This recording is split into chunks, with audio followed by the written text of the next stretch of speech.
बिस्मिल्लाहिर्रहमानिर्रहीम। अस्सलामु अलैकुम वरहमतुल्लाहि वबरकातुह। कभी आपने गौर किया है कि आज के दौर में सब कुछ बढ़ रहा है मगर सुकून कम होता जा रहा है। घर बड़े हो गए हैं मगर दिल छोटे हो गए हैं। रिश्ते मौजूद हैं मगर मोहब्बत कहीं खो सी गई है। वही घर जिन्हें अल्लाह ने सुकून का मरकज़ बनाया था, आज वही घर बेसुकूनी की आमाजगाह क्यों बनते जा रहे हैं? आखिर ऐसा क्या बदल गया है? लोग बदल गए हैं या उसूल? आज हम इसी सवाल का जवाब तलाश करेंगे कुरान की रोशनी में, क्योंकि जहां इंसान की समझ खत्म हो जाती है वहां अल्लाह की हिदायत रास्ता दिखाती है। घर क्यों टूट रहे हैं? कुरानी तंबीहात की रोशनी में। आज का इंसान तरक्की याफ्ता ज़रूर हो गया है मगर सुकून याफ्ता नहीं। घरों के साइज़ बड़े हो गए मगर दिल तंग हो गए।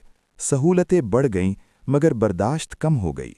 नतीजा ये है कि वो रिश्ता जिसे अल्लाह ने सुकून का ज़रिया बनाया था, वही आज बेसुकूनी की वजह बनता जा रहा है। सवाल यह है कि घर टूट क्यों रहे हैं? कुरान करीम इस सवाल का जवाब सिर्फ जज्बाती अंदाज में नहीं बल्कि उसूली और अमली रहनुमाई के साथ देता है। 1. अल्लाह की हुदूद से गफलत। तिल्का हुदूदुल्लाहि फला तातदूहा। जब मियाँ बीवी, वालिदैन और औलाद अपने अपने दायरे कार से निकलकर दूसरे के हुकूक पामाल करते हैं तो घर का तवाज़ुन बिगड़ जाता है। घर उस वक्त टूटता है जब हक़ को ख्वाहिश पर कुर्बान कर दिया जाए। 2. तक़वा की कमी। जब दिल से अल्लाह का खौफ निकल जाए तो अना जगह ले लेती है, और अना हमेशा रिश्ते तोड़ती है, जोड़ती नहीं। 3. सब्र का फुक़दान।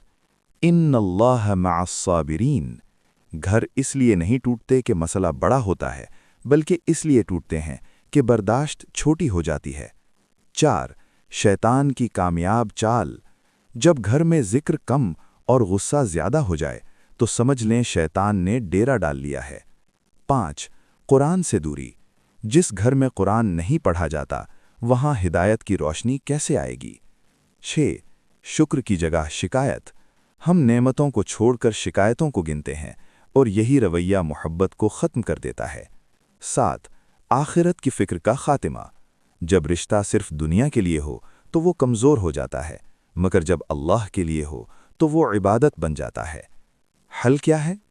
हुदूद की पाबंदी, तक़वा इख्तियार करना, सब्र दरगुज़र, शैतान से पनाह, कुरान को घर में ज़िंदा करना, शुक्रगुजारी अपनाना, आखिरत को याद रखना।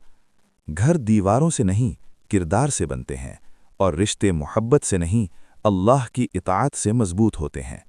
ज़रा सोचिए, अगर हमारे घरों से सुकून चला गया है तो क्या वाकई हालात ज़िम्मेदार हैं या हम खुद? हमने दुनिया को तो संवारने की बहुत कोशिश की, मगर क्या हमने अपने घरों को भी संवारा? याद रखें, जिस घर में अल्लाह को भुला दिया जाए वहाँ खुशियाँ भी बेमानी हो जाती हैं, और जिस घर में अल्लाह को याद रखा जाए वहाँ तंगी भी रहमत बन जाती है। आज भी वक्त है हम लौट आएं अपने रब की तरफ, अपनी असल की तरफ, अपने घरों को बचाने की तरफ, क्योंकि घर टूटते नहीं तोड़े जाते हैं, और जब हम अल्लाह को अपना बना लें तो वो हमारे बिखरे हुए घरों को भी संवार देता है। अल्लाह हमारे घरों में मोहब्बत, सुकून और बरकत अता फरमाए। आमीन।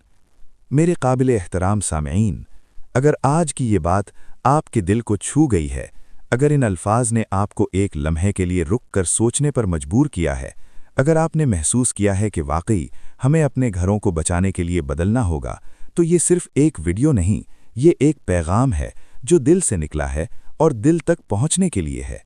हमारी एक छोटी सी गुजारिश है, अगर आप चाहते हैं कि ऐसे ही सच्चे, दिल को जगाने वाले और इस्लाह मुआशरा के पैगामात आप तक मुसलसल पहुंचते रहें, अगर आप चाहते हैं कि ये आवाज़, ये सोच, ये शऊर मज़ीद लोगों तक पहुँचे, तो हमारे इस YouTube चैनल हमारी सुनों को सब्सक्राइब कर लीजिए।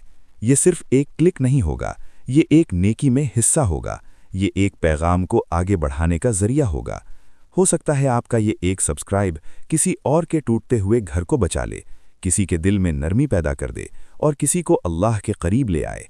तो आइए इस खैर के सफ़र में हमारा साथ दीजिए और अभी सब्सक्राइब करके इस पैगाम को ज़िंदा रखिए। अल्लाह आपको जज़ाए खैर दे। आमीन।